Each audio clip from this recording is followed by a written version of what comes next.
Isang mapagpalang araw mga magulang kapatid. Muli ang inyong Sister Lani na nagsasabi, I am of Christ and I am born again. Ako po ay mula sa Jesus Power Evangelical Ministry. Gusto ko lang pong i-share ang isang verse sa Bible, yung Deuteronomy 8:11. Nang sabi po dito, huwag ninyong kalimutan si Yahweh na inyong Diyos. Sundin ninyo ang kanyang mga utos at mga tuntunin kung kayo'y namumuhay na nang sagana, nakatira sa magagandang bahay at marami ng alagang hayop at marami ng naipong pilak at ginto. Huwag magmamalaki.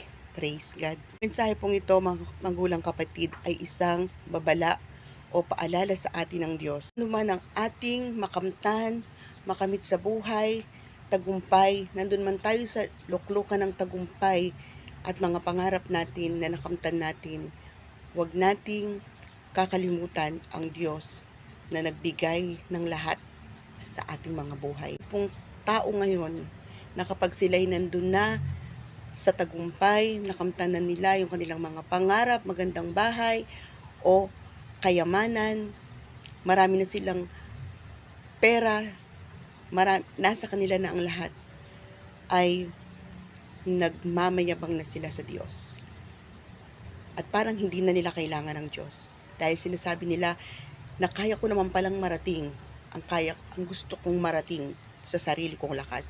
Pero ang hindi po nila alam, kung hindi ka binigyan ng Diyos ng lakas, kung hindi ka binigyan ng Diyos ng mga taong tutulong sa iyo, o hindi hinayaan ng Diyos na makamtan mo yung pangarap mo, kapatid, hindi mo yan makakamtan.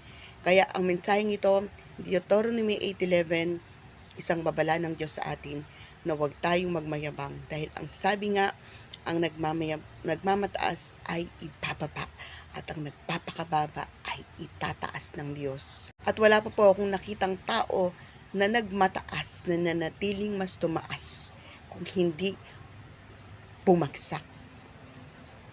May mga kakilala din po ako na nangyari yan dahil sa kanilang kataasan, dahil sa kanilang kayamanan, o sa mga bagay na meron sila ay nagiging hambog, nagiging mayabang, nagiging mapagmataas. Tandaan po natin si Satanas, bumaksak siya sa pride, sa pagmamayabang, sa pagmamataas, na mas marunong pa siya sa Diyos, na ninais pa niyang lagpasan ang Diyos. At may mga tao rin pong ganito na parang sila pa yung mas matalino sa Diyos. May mga tao rin pong ganito na sila pa yung nasusunod kaysa ang Diyos. Parang hindi na talaga nila kailangan yun.